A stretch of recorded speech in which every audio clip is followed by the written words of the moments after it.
Hello बच्चों, ये JEE में 2019 का क्वेश्चन है 12 अप्रैल शिफ्ट 1 का।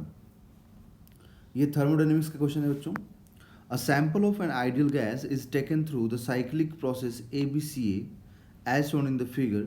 The change in internal energy of the gas along the path CA is.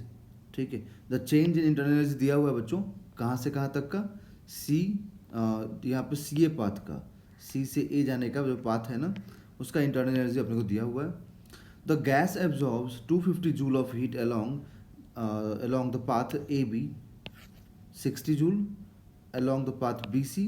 ठीक है, देखिए जो हीट एब्जॉर्ब बोला है बच्चों, तो फिजिक्स में अगर हम बात करें तो फिजिक्स में हीट एब्जॉर्ब पॉजिटिव होता है।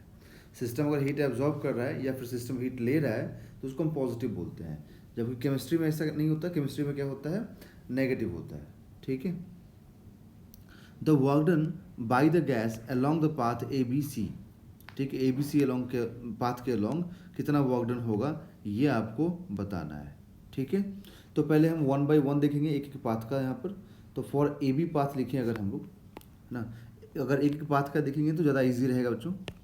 तो फॉर AB पाथ, ओके, तो फर्स्ट लॉ ऑफ थर्मोडायनेमिक्स के अकॉर्डिंग क्या हो जाएगा कि heat supply along AB path is equal to work done along AB path plus internal energy along AB path. Okay, but यहाँ पर हम लोग को heat supply along AB path दिया हुआ है कि हीट कितना है 250, तो हम लोग लिखेंगे यहाँ पर कि 250 जूल इज इक्वल टू, अब work done along AB path क्या होगा मालूम नहीं है, तो आप work done along AB path को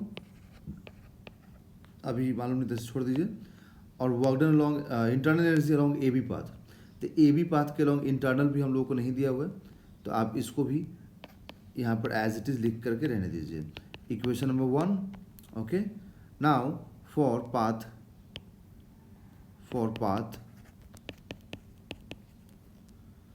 BC।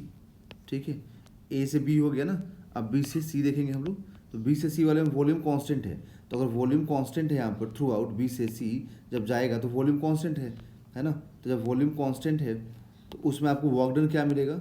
0 मिलेगा। तो आप यहाँ पर अगर आप लिखें कि delta Q along BC is equal to delta W BC plus delta U BC, but इसमें एक चीज़ क्लियर है कि वर्क डन 0 हो जाएगा क्योंकि यहाँ पे वॉल्यूम कांस्टेंट है, तो इसका मतलब जो भी हीट होगा वो BC के अलोंग वो सब के सब क्या हो जाएगा? इंटरनल एनर्जी ऑफ BC हो जाएगा।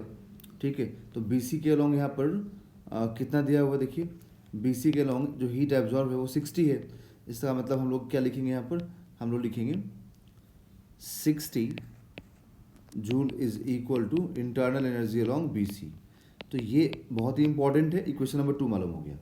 ठीक है, अब अगर हम लोग CA, क्योंकि एक ही पाथ बच गया ना, सिर्फ ये वाला पाथ CA, तो अगर CA के अलोंग हम लोग थर्मल इसका लगाएं तो इक्वेशन ऑफ इसका लॉ का, ठीक है, तो फॉर पाथ CA, ठीक है, तो फर्स्ट लॉ अगर हम लोग इधर अप्लाई कर दें बच्चों, तो फर्स्ट लॉ अप्लाई करेंगे तो क्या लिखेंगे? डेल्टा Q अलोंग CA, ठीक है, is equal to delta W along CA plus delta U along CA। Okay, ये लिखेंगे हम लोग। अब इसमें हम लोग को हीट नहीं दिया हुआ है ना, यहाँ पर हीट दिया हुआ नहीं है। ओके, और ना ही हमें दिया हुआ है यहाँ पर इंटरनल एनर्जी, इसका इंटरनल एनर्जी दिया हुआ CA का, बट वर्क डन नहीं दिया हुआ है। तो फिर हम एक काम करते हैं, यहाँ पर पूरे सिस्टम का लिखते हैं साइक्लिक प्रोसेस के लिए।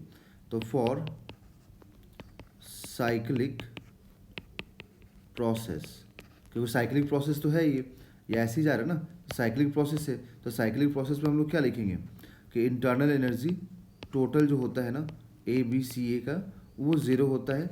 और कैसे लिखेंगे हम लोग? तो A से B प्लस B से C प्लस C से A। ठीक है, ये इंटरनल एनर्जी हो गया।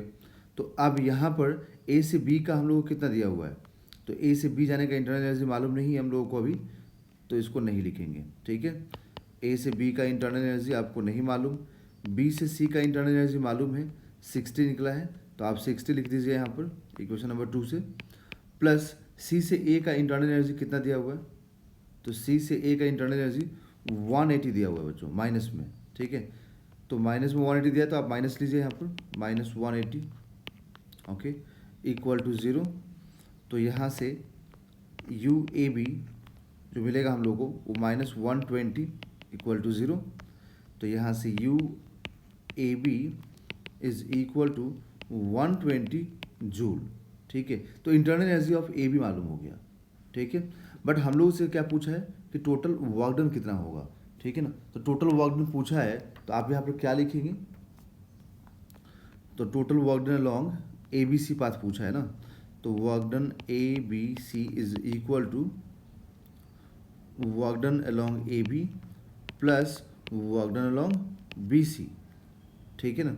तो अब आप यहाँ से देखिए, तो work done along A B हम लोग को ये भी नहीं मालूम है, तो अगर हम इस इक्वेशन नंबर 1 से देखें तो हम लोग को यहाँ पर ये इंटरनल मालूम हो चुका है, तो हम ये निकाल सकते हैं। तो पहले एक काम कीजिए, आप इसको इक्वेशन नंबर 4 मानिए, ठीक है। इसके बाद आप लिखिए कि from equation 1 250 is equal to delta W B, एक मिनट, डब्ल्यू ए बी, ठीक है, प्लस इंटरनल ए बी का मालूम अपने को है ना। तो इंटरनल ए बी का कितना है 120, तो आप यहाँ पर 120 रख दीजिए, ठीक। तो आपको यहाँ पर work done along A B path क्या मालूम हो जाएगा 130 जूल, ओके। बट हम लोगों को क्या चाहिए, तो work done along A B C, तो हम लोग क्या करें कि इस वैल्यू को उठा करके इक्वेशन नंबर 4 में पुट कर दें। तो work done along A B C is equal to work done A B 130 लिखेंगे, जबकि बी सी के अलॉन्ग वर्क डन क्या हो जाएगा 0, क्योंकि वॉल्यूम कांस्टेंट है। तो हम लोग क्या लिखें यहाँ पर कि work done along A B C is equal to 130 joule, ठीक है। तो ये 130 जूल हम लोग यहाँ पे आंसर मालूम हो जाएगा, ठीक है। तो आप देखिए क्या ऑप्शन होगा, option of B is the right answer.